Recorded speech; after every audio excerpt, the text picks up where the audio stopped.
If you like combat simulators and vintage military aviation, then you're watching the right video. In previous videos, I talked about the combat simulator called DCS World, which is very realistic and mainly features modern combat aircraft, although it is possible to acquire legendary Second World War aircraft such as the Spitfire, the Mustang P-51, the WWII, among others. I also talk about the game War Thunder, which has a wide range of aircraft from all the countries who were involved in the Second World War, and the graphics are quite real. But the realism of the simulation is not the most accurate. It is a free game, but it's more arcade, but for being a free game, it's quite acceptable.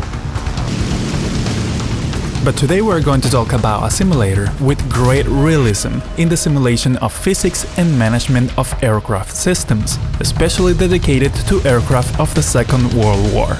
This is IL-2 Sturmovik.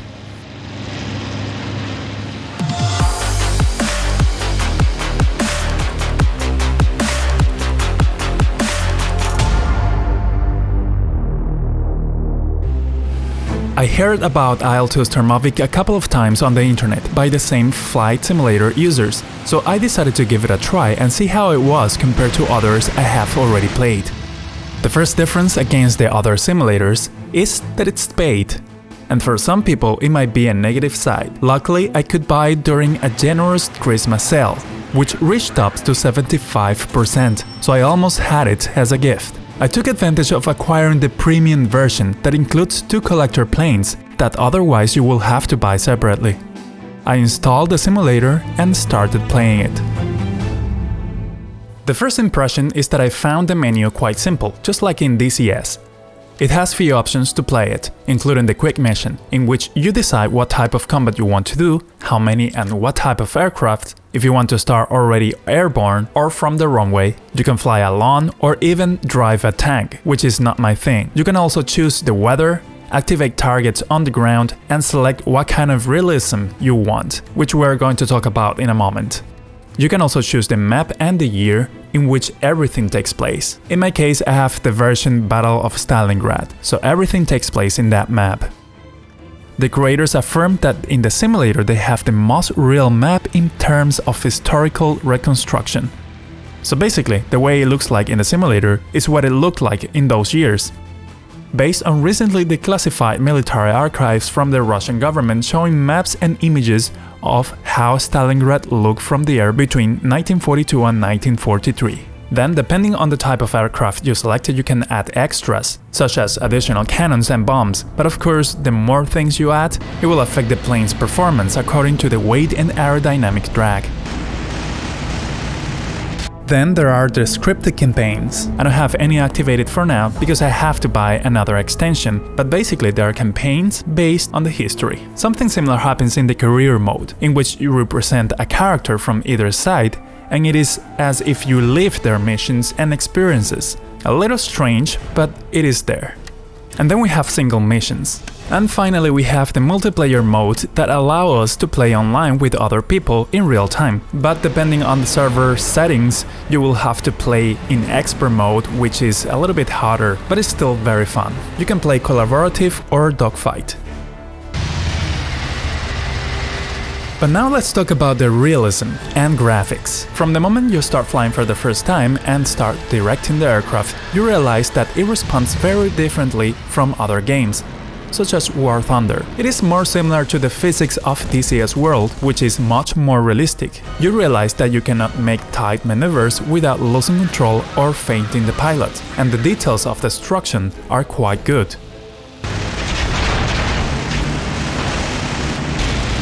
The systems of each aircraft are quite accurate to those of the real aircraft. And there are details such as the humidity and the cockpit glass when you go through the clouds, and the damage to different components of the plane depending on where they hit you when an enemy plane shoots at you. You can also escape from a damaged plane or suffer damage if a bullet reaches the pilot. There are several ways of realism to play it, but the physics are always the same. The easiest way is with the assistance, in which the plane automatically controls specific systems to keep it flying in optimal conditions, and you can see labels of enemy and friendly planes to identify them easily.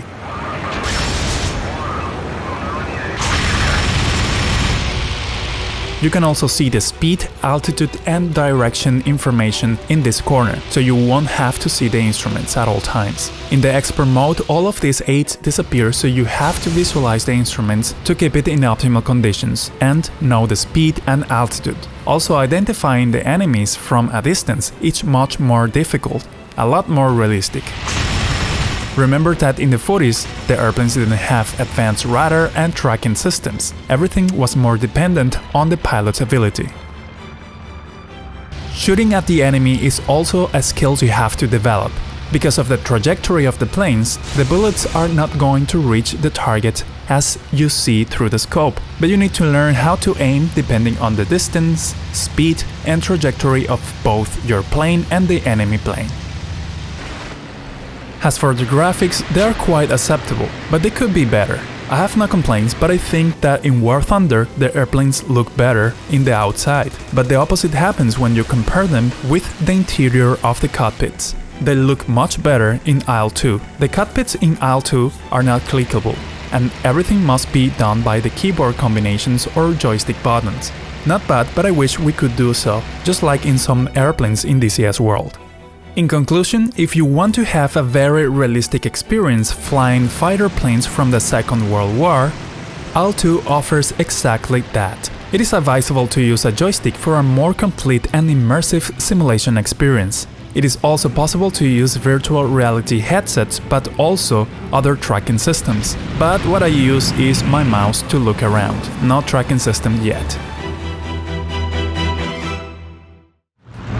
My personal opinion is that this simulator is quite good. It is very similar in many aspects to DCS World, but this is more focused to Second World War airplanes. But more than a game, this is a simulator, so it won't be for everyone. You will need a little bit of patience and practice to master your techniques and achieve your first enemy plane down. I could say that this is a little bit similar to War Thunder in its most realistic mode, but of course IL-2 it's a lot better in simulation of physics. Now that's my personal opinion, and this simulator comes with a price, and one of the downsides is that if you want more airplanes, more maps, then you will have to buy another extension that also works as a standalone game. But in DCS World also each airplane is not cheap, so that's a standard. But if you don't want to spend a lot of money, just get War Thunder. Finally, I'll leave you with some shots of the best moments of some of the battles I've had. Although I haven't spent too many hours in this flight simulator, it has been quite exciting in each battle.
I hope you enjoyed this video, and remember, do not believe what they tell you at school.